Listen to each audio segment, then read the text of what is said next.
am 21 years old and I'm from Lancaster County, Pennsylvania, as I mentioned earlier. Today I'm here to talk to you a little bit about my life, a lot about the global water crisis, and then what students like you and organizations like the Thirst Project are doing about it.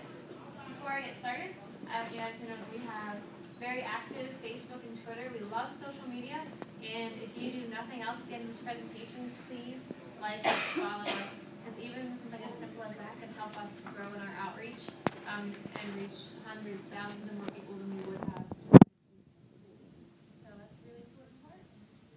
Even if you want to keep out of the presentation, if you send us a really creative tweet, you might get away from pretty much that. So now to my story. So I'm from Lancaster County, Pennsylvania, as I said, and 4 years ago when I was first starting college, I would have had no business talking to anyone about the global water crisis because I, first of all, didn't really know much about it, and second of all, I didn't really care about it. I had one main priority, and that was athletics. So I was an athlete all through elementary, middle school, high school, played tons of different sports, but soccer was always my passion. When I started college, I was lucky enough to attend my university team. And for the first time in my life, I got instant recognition as an athlete on campus, and complete strangers knew who I was and coming up to me and talking to me about soccer. It was kind of crazy, and it became pretty much my whole life. All I cared about was soccer. All I did was soccer related. So working out, training, lifting, playing pickup games after class, and daydreaming about soccer during class. It was pretty much my whole life.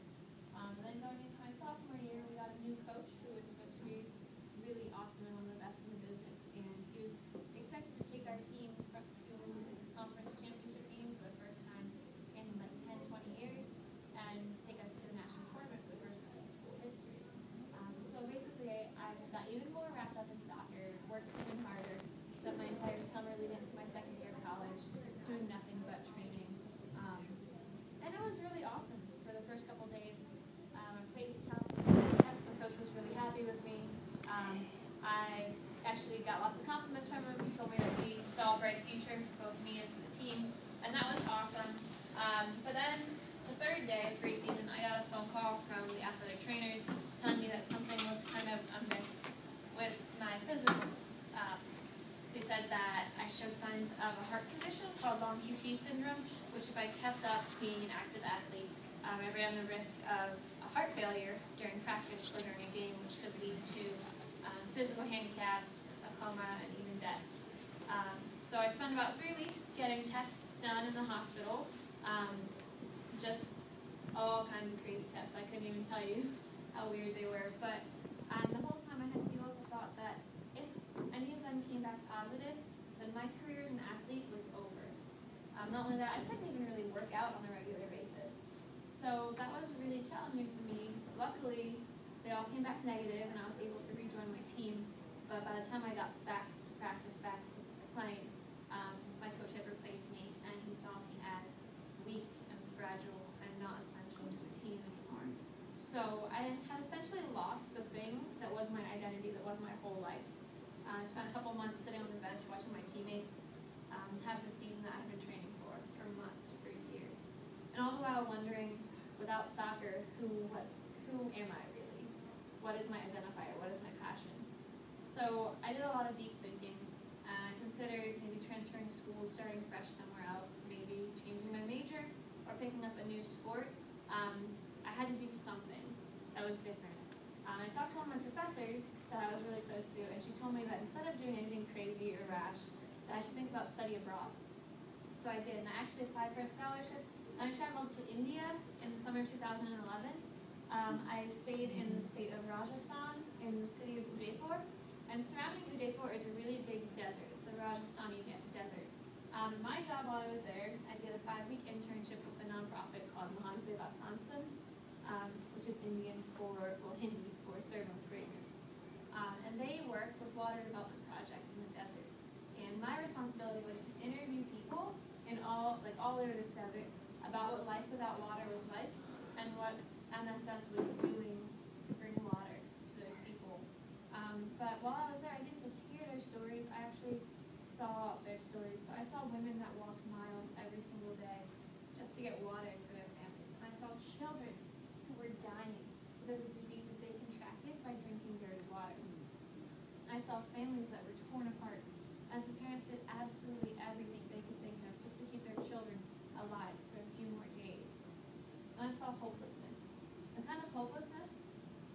results when you don't have access to something as basic as water.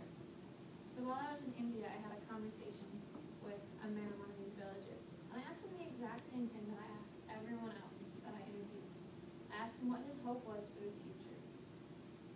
And he looked at me really confused and asked me, what is hope? So I thought that maybe it was a language barrier that my translator didn't quite get the point I was trying to make with the question. So I elaborated a little bit and I said that hope is optimism. It's the belief that the future can be brighter than the present. And in response to that, this man said that we don't have that here. All we have is the effort to keep our families alive just one more day. That's our future, and there is no room for hope in that. So I came back to America after 5 weeks in India, after meeting these incredible people, after seeing what life is like for them. I came back to 2 more years of college, playing soccer, going to classes every day. I was only 19 years old at the time. And every day, I remembered these people. I remembered what I saw, and I wondered what just one person could do. I go to a small liberal arts college, so it's not even like I'm on a big campus. So I had no idea what I could do with my life to impact these people, to change this problem. Until one day I was walking to class, and I saw a poster actually in our bookstore for something called the Thirst Project. I had never heard of it before, but they were looking for interns to do something called the Road Warriors. So I took out a little flyer for it, went back to my dorm room, and I looked them up online, and I learned that Thirst Project is an organization of young people in high schools and colleges all over the nation that are dedicated to both educating about the water crisis and then bringing solutions to it. So I applied for the internship and was fortunate enough to receive it, and for the last 3 months, Katie and I have been on the road promoting Thirst Project and encouraging students to action. And that's actually what brings us here to you guys today to talk a little bit about the water crisis. So 1 billion people globally don't have access to safe, clean drinking water. Our global population is between 7 and 7.5 billion, so that means that more than 1 in 8 people don't have access to safe, clean drinking water. And these people are located in the countries shown on this map. So the darker a country appears on this map, the higher the percentage of the population that doesn't have access to safe, clean drinking water. So the very darkest countries that are so dark red they're almost black, it's between 76 and 100% of the population. So that's entire nations without clean drinking water. And the water they do have access to is killing them. Every day, 4,400 children die from water-related diseases. The number 1 and 2 killers of children globally are diarrhea and dysentery. Both of these are water-related diseases, and both of them are incredibly preventable with just basic access to clean drinking water. Every 15 seconds, a child dies from water-related disease. More children die every single year from water-related diseases than from AIDS, malaria, and world violence combined.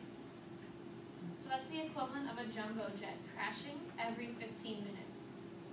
But if that were to actually happen, we would hear about it. Yet this happens every single day, and most people have no idea that it's going on. And next, I want to show you guys photos that our team at Thirst Project took in the field while working with the water crisis and tell you the stories of the incredible people that we met. So imagine if you were drinking water that looks like this. This is really dark, murky water. It looks about the same as chocolate milk. This first photo comes from the village of Sinsalejo in the nation of Swaziland. Now, Swaziland is a tiny little country in South Africa, but it has the highest density population of HIV/AIDS in the entire world. Over 53% of the population, ages 18 to 30, has AIDS. So that's more than 1 in 2 people in our age group. So an AIDS is a long-term illness that slowly breaks down your immune system until you can't even fight off the most basic infection. So something that you and I would recover from in a day or two with our strong immune systems can actually be fatal for someone with AIDS.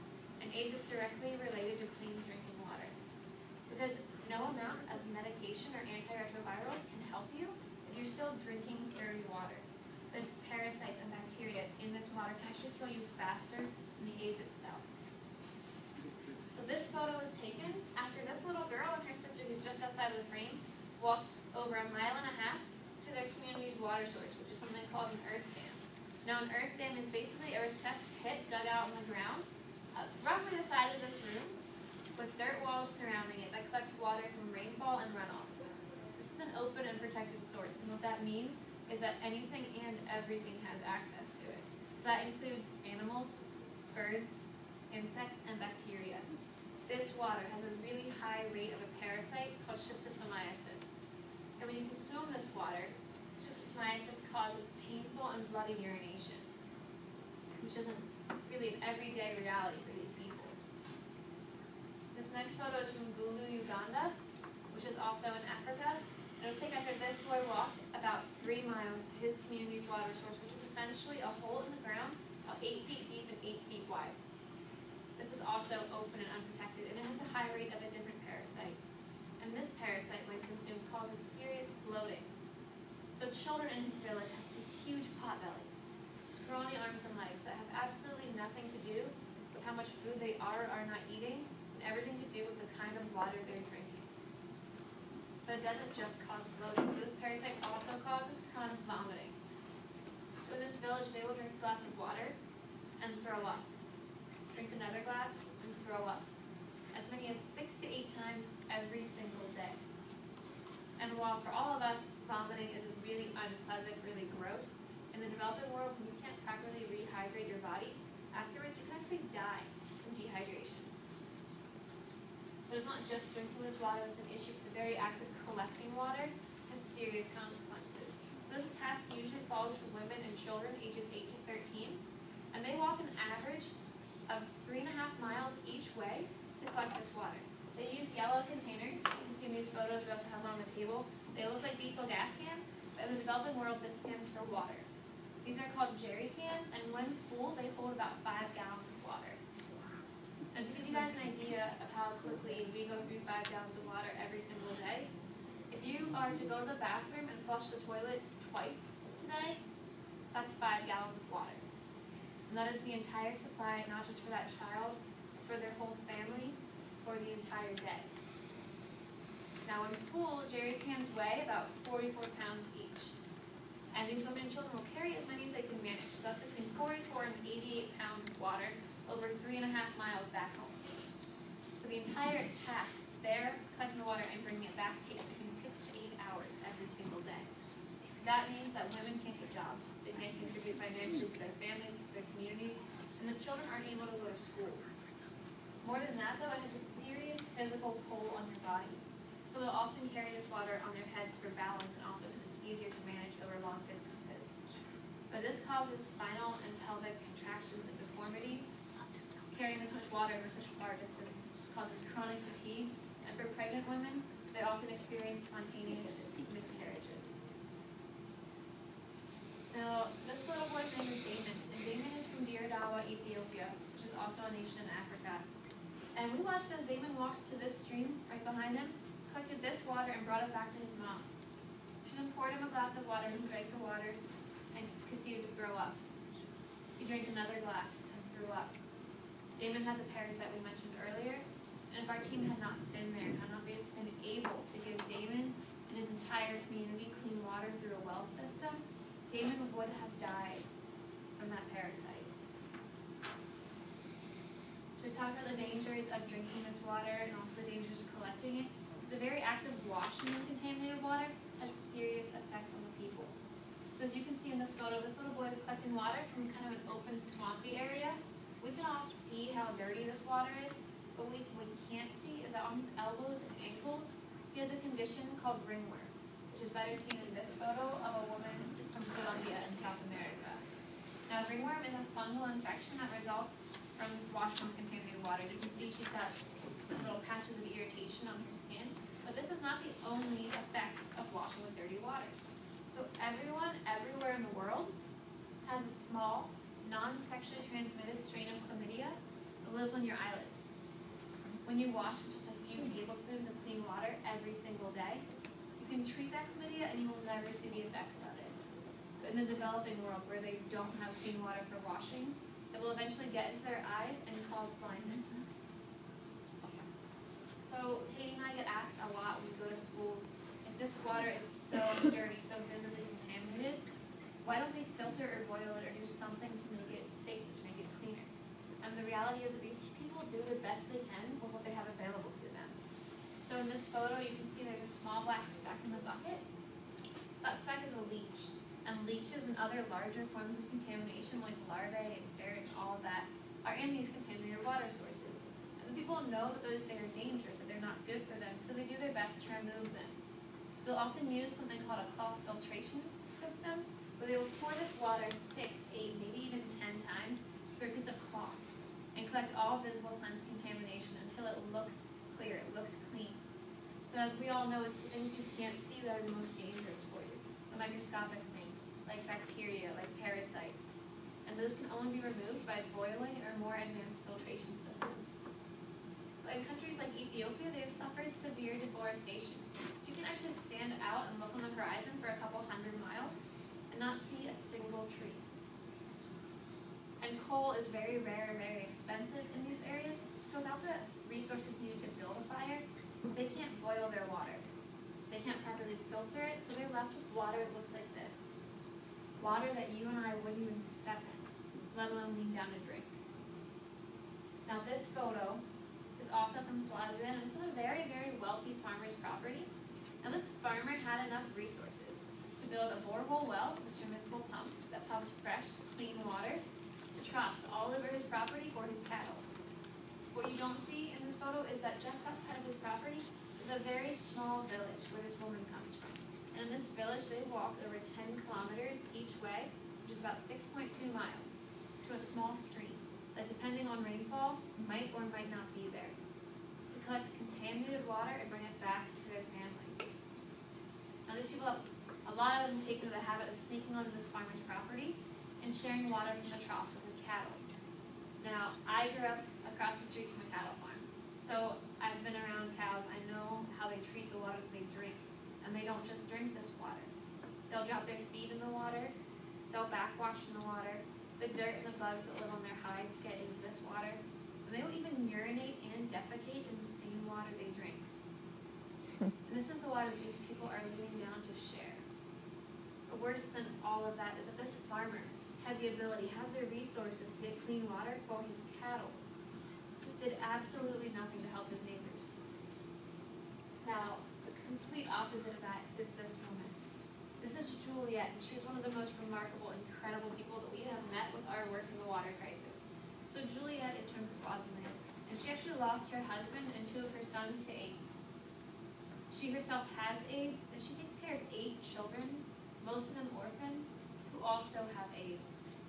Now before we met Juliet, she would walk about half a football field each way to a contaminated stream, collect that water, and bring it back to these children.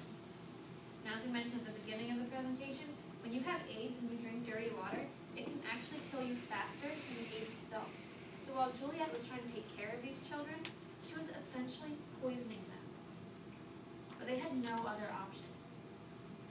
So the good news is that in 2010, Thirst Project was able to give Juliet, those children, and their whole community clean water as one of the first beneficiaries of our work in Swaziland.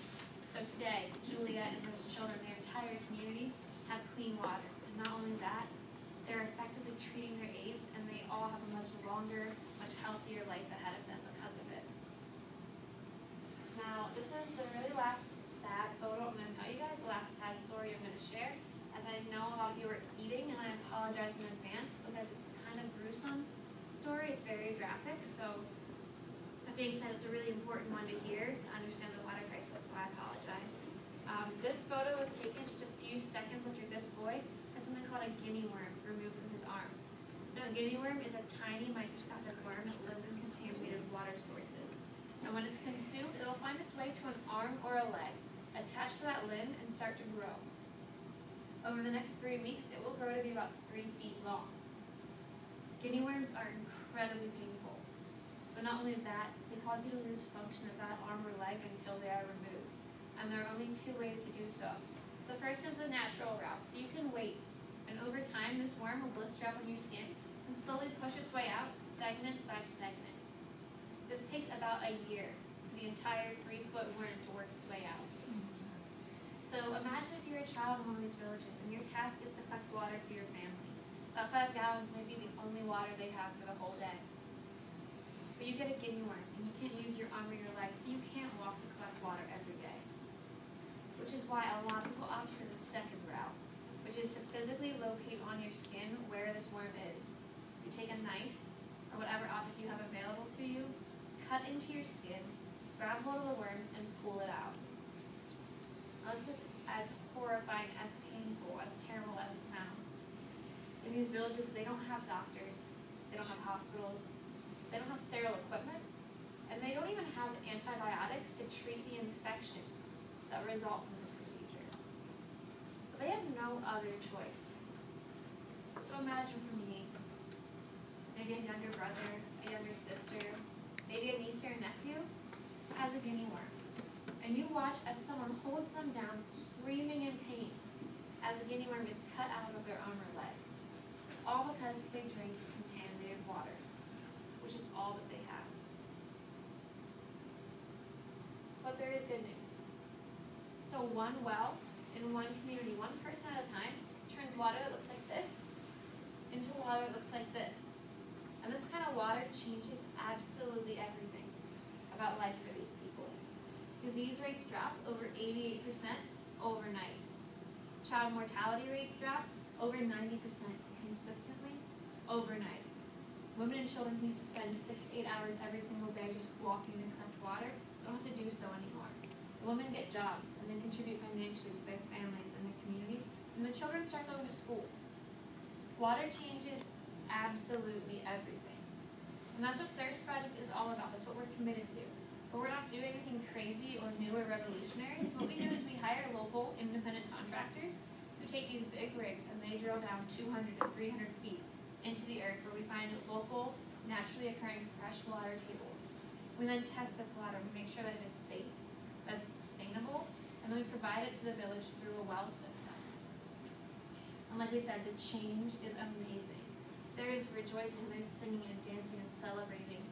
Life has a whole new meaning when you have water.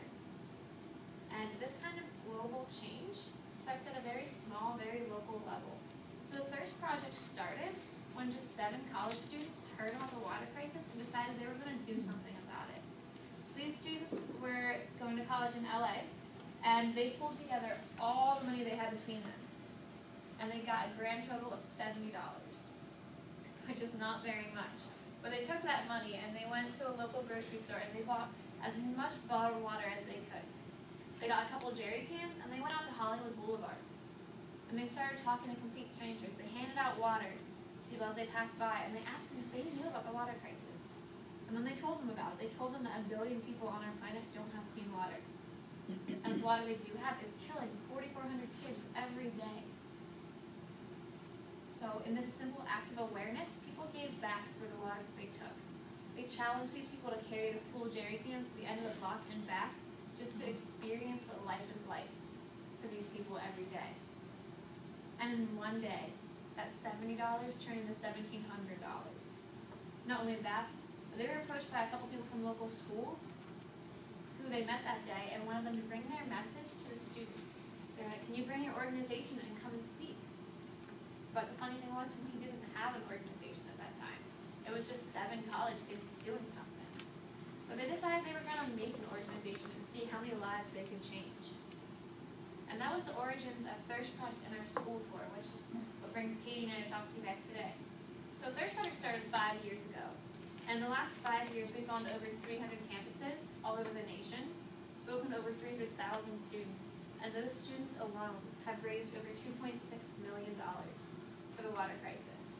And that money has been used to give over 180,000 people clean water for life. But it's not just students that have taken this message and run with it and made a huge impact. So actually our local community in Los Angeles, the entertainment community, has also gotten on board and shared our message. So we have young stars like Drake Bell, cast members from shows like Glee, MTV's Teen Wolf, shows like NCIS and Grey's Anatomy. Even a couple people from Twilight have taken this message, used their fame, their fortune, their voice, whatever they can to get this out there and get lives saved. So whenever someone famous or college student or elementary school alike donates enough money for a whole well, we do something really cool called a reporting video. Do you want to pull that out? I'm really bad at technology, so Katie always has to do it. But basically our reporting video is when you donate a project, we will go into that community after it's built and send you a video of the impact that you've made so you can virtually meet the people whose lives you have changed and saved. This is a video we made for the cast of MTV's Teen Wolf when they donated a well in Uganda. So we're going to show you that real quick.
Pretty awesome. It pretty much is a summary of exactly what Thirst Project is all about. It shows you the change that water makes in the lives of these people.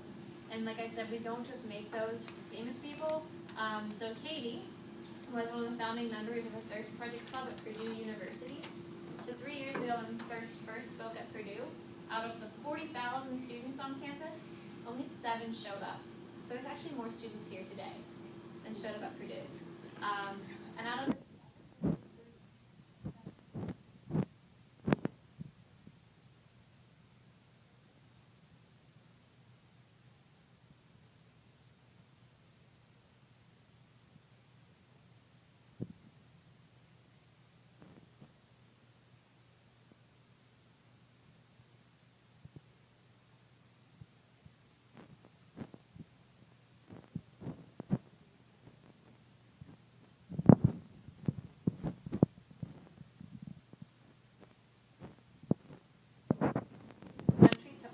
ages. So we've spoken to people as young as 5 years old in kindergarten to as old as PhD students.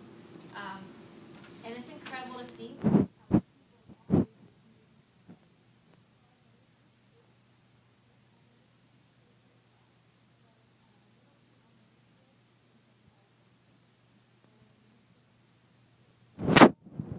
3rd through 5th grade, we spoke to kindergarten through 2nd grade. So obviously we were really excited about the first 2 because the middle schoolers would probably do something awesome and the older elementary kids would probably help them out a little bit. But we had very, very low expectation for those little tiny munchkins in kindergarten through 2nd grade. Actually, so I gave that presentation and my only goal was not to terrify them, not to give any nightmares or make anyone cry. So we succeeded in that, but we were shocked to see their response. So there was a little 6-year-old girl in that audience that cared so much about it that she went home and told her parents. And they helped her make a website. So that was in early February that we spoke to her. And in the last 2 months, she has raised over $1,500 for the water crisis, just by making a website and telling her family and friends about her passion. So it's incredible to see the response, to see how one life can change so many. And it sounds really, really cheesy. I get that, to say that your life has a huge impact globally, but it does. And so that's why Katie and I are here. We're here to give you guys a challenge. So we have 2 challenges for you. And the first one is really easy, and it's just to talk. If you do nothing else with this information, tell at least one other person about it. Because it's not enough to hear this and then go home and do nothing. Because if you go home and do nothing, then Juliet and Damon still die every day. And people like them. So that's our challenge. Because we crunched the numbers the other day. So if there's 1 billion people on this planet that don't have clean water, it means there's 6 to 6.5 billion that do. And another stat that we share is that it only takes $20 to give one person clean water for life. So if we tell all 6 billion people about this water crisis, and everyone gives about $3, then we end the global water crisis. It's that simple. $3 is not a big donation. So that's why we challenge you to talk. Share this message. Share our postcards. Do whatever you can to get this message out there. And just tell people about it. Like us on Facebook, follow us on Twitter. Do something. Which transitions to our second challenge of actually doing something. So we always tell people to do an event. If it's an awareness event or a fundraiser, just do something. Use what you love. Use what you're doing. And then add to that something to help others to end the water crisis. So I was a college athlete. And one thing we did was we always used one game a year for a cause.